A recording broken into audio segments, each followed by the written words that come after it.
यहाँ आने वालों को प्रेरित किया जाता है सच्चे दिल से, सच्ची श्रद्धा से, अपने सामर्थ्य के अनुसार अवश्य दान करें। फिर उससे वो समस्या हल होगी आपकी जो पूर्व जन्म में आप गलती कर गए थे, धर्म दान नहीं किया, आज एक एक पैसे के लिए भटक रहे हो, तो वो समस्या फिर यहां अब शुरुआत हो जाएगी।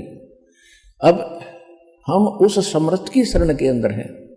जैसे एक तैमूर लंग नाम का एक लोहार था मुसलमान, और वो इतना गरीब था, कभी कभी उनको आटा भी रोटी भी प्राप्त नहीं होती थी। 2 माँ बेटा थे, और वो क्या करता था कि धनी लोगों की बकरियां भेड़ चराया करता था। एक दिन लेकिन वो थे धार्मिक, पिछले संस्कार अच्छे थे, अतिथि को भोजन अवश्य कराते थे, आप भूखे रह जाते थे, अतिथि को खाना खिलाकर सोते थे। इसी प्रकार परमात्मा वहां पहुंच गए एक जिंदा महात्मा के रूप में, जिसमें तैमूर लंग बकरियां चरा रहा था। वहां जाकर उनके पास वृक्ष के नीचे बैठ के भगवान तैमूर लंग ने कहा, महाराज भोजन की सुनाओ। परमात्मा ने कहा, भाई भोजन खाऊंगा। तैमूर लंग खाना खा चुका था, फिर घर गया, अपनी माँ से कहा, माँ एक रास्ते चलता साधु है, गांव के बिल्कुल साथ में ही वो वृक्ष के नीचे भेड़ बकरियां बैठी थी और भोजन खाना चाहता है। माँ घर के अंदर केवल 2 रोटी, 1 रोटी का आटा था, और बना कर माँ ने रोटी ने बोली, बेटा मैं भी चलूंगी, साधु के दर्शन कर आऊंगी। लेकर लोटा पानी का, 1 रोटी घर में बची थी, आटा वही बना के चल पड़ी। परमात्मा से खाने की प्रार्थना की, भगवान खाना खाने लगे। इतने में माँ ने बार बार कहा उसकी कि महाराज हम बहुत निर्धन हैं, महाराज हम बहुत दुखी हैं, कभी कभी तो आटा भी नहीं मिलता हमें। परमात्मा ने रोटी खाकर पी कर लोटा पानी का, एक बकरी बांधन की बेल पड़ी थी, चैन सी पतली पतली सी होती, उसको 4 बार मोड़ ली।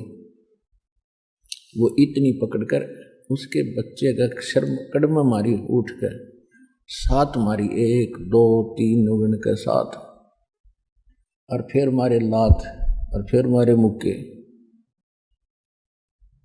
अब उसकी माता ने सोचा कि कोई मेंटल साधु था, पागल है, मैंने इसको बार बार छेड़ दिया, टोक दिया, इसने गुस्सा हो गया, और साधु पता नहीं बद्दुआ भी दे दे। हाथ जोड़ के कहने लगी, महाराज मेरे बेटे से कोई गलती बन गई।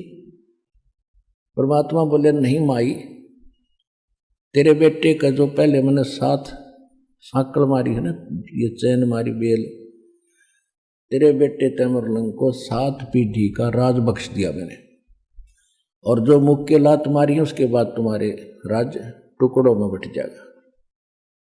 यूं कह रहे थे तो माई सोच रही थी तो कति पागल आदमी है, मेंटल, खाने को रोटी नहीं, मन सुखी आशीर्वाद दे रहा है कि 7 पीढ़ी का राज दे दिया। इतने में परमात्मा अंतर ध्यान हो गए। अंतर ध्यान हुए तब देखा चारों तरफ, उन्होंने सोचा तो फरिश्ता था, लेकिन यह बात गले नहीं उतर रही थी कि मेरा बेटा राजा बन जाएगा। कहते साधु वचन उल्टे नहीं, चाहे पलट जाओ ब्रह्मांड। उसके बाद वो तैमूर लंग राजा बना। दिल्ली के अंदर इतिहास गवाह है, दिल्ली तक को अपने काबू में कर लिया था, और यहां पर अपना एक नौकर बैठा दिया था दिल्ली के सिंहासन पर, वो उसको टैक्स देता था। तैमूर लंग के बाद उसका पोता बाबर दिल्ली का बादशाह बना, उससे लगातार 5 पीढ़ी औरंगजेब तक तैमूर लंग का शासन रहा। औरंगजेब के बाद ये टुकड़ों में उनकी पीढ़ी अलग अलग राज्य बट गए थे।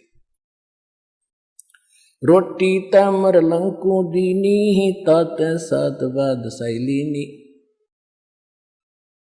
आप अन्नदेव की आरती में पढ़ते हो तो पुण्यात कहने का भाव ये है, दास तो आपको आज आध्यात्मिक जो प्रवचन सुनाना चाहता है कि जो पिछली गलतियां कर चुके हैं और अब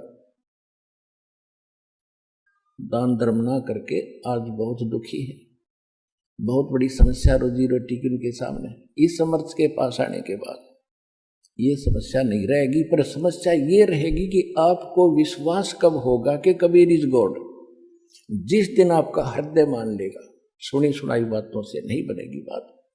आत्मा का साथी है भगवान, इस मन का साथी नहीं है। मन तो काल का एजेंट है, और परमात्मा की भक्ति से इस मन को भी आत्मा अपने अनुकूल करेगी। ये इस अब तो ये आत्मा के ऊपर बैठा है, इसने आत्मा को अपनी वाहन बना लिया, और जहां पकड़ के ले जाता गंदे कर्म करा के इसके सहारे चल रहा है।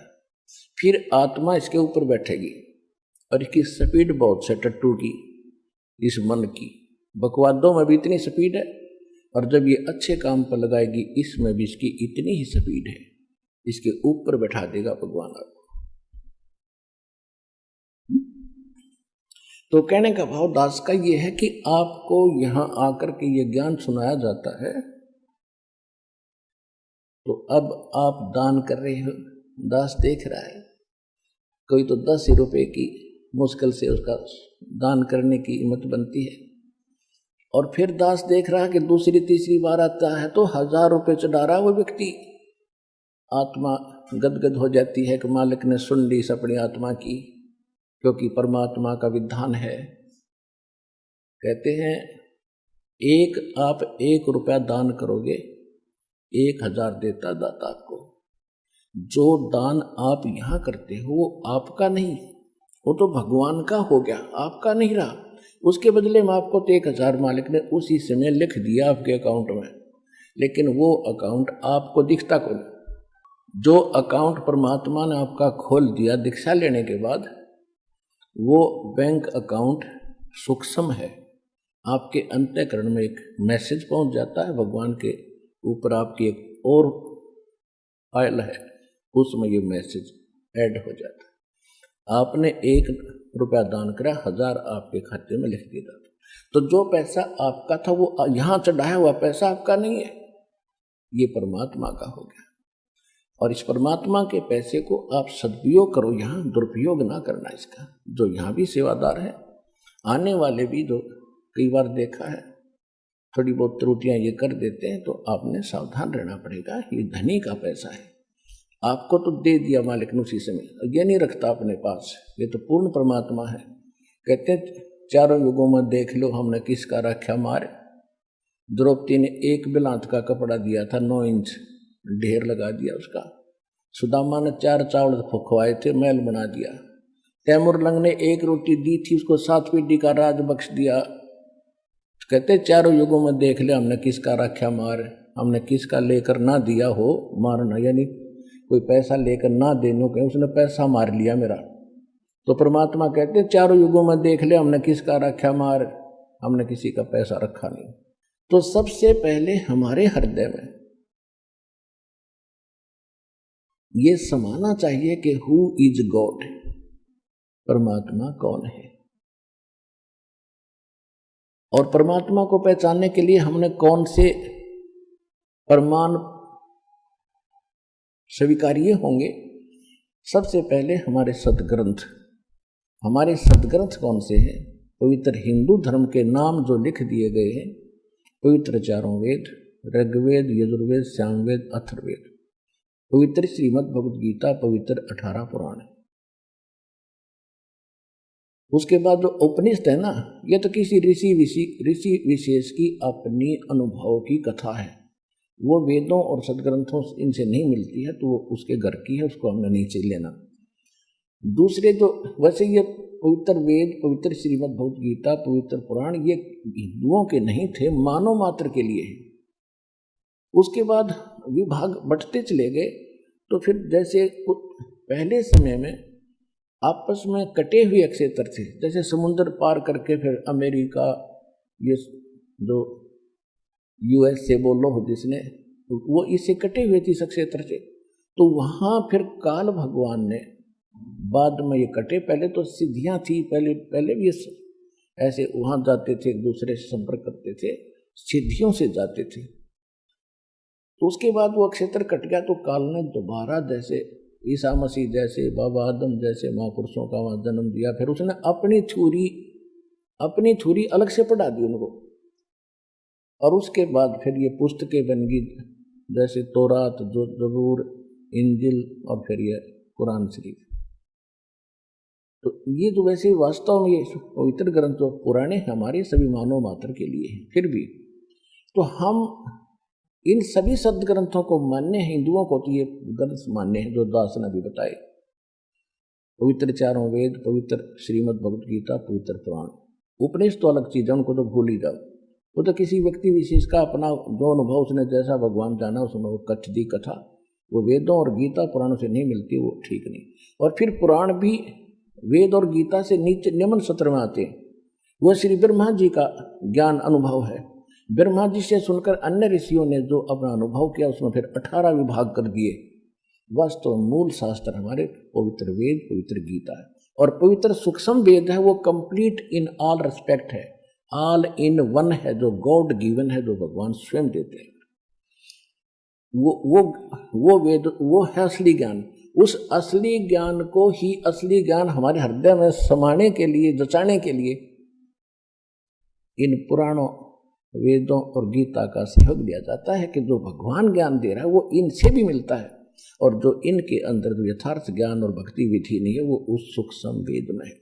तो फिर हमें ये दृढ़ता आती है कि जो वेद बताते हैं केवल एक ओम मंत्र है, गीता बताती है ओम तत्सत, उस पूर्ण परमात्मा के पाने के केवल 3 मंत्र हैं। तो ये है इनकम्प्लीट ये कोर्स।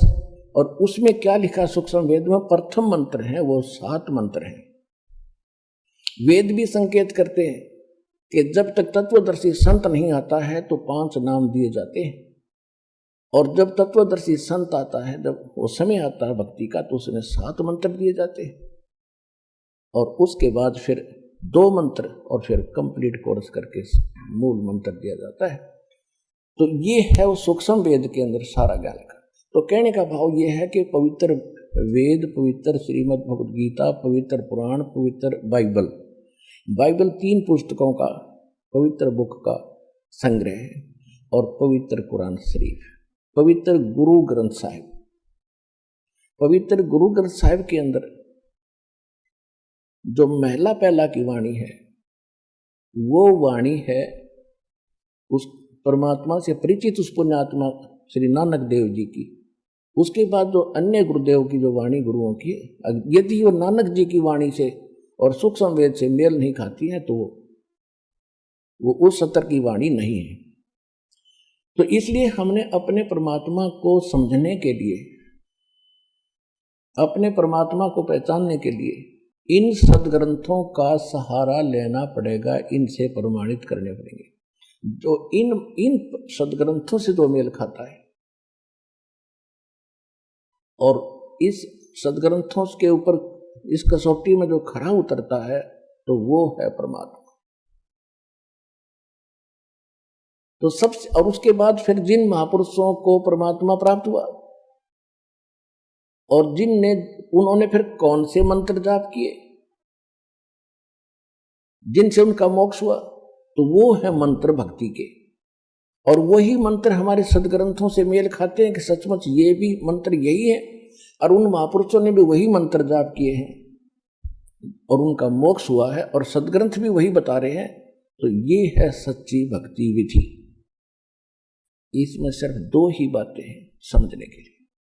एक तो हु इज रियल गॉड, वास्तविक भगवान कौन है, और what is the real worship of way of worship of God, परमात्मा के भक्ति की दो रियल सत्य साधना कौन सी है, कौन सा मार्ग है। ये 2 क्लियर जब हो जाते हैं तो निरसंशय होकर आप भक्ति कर सकते हो, आप भक्त बनोगे।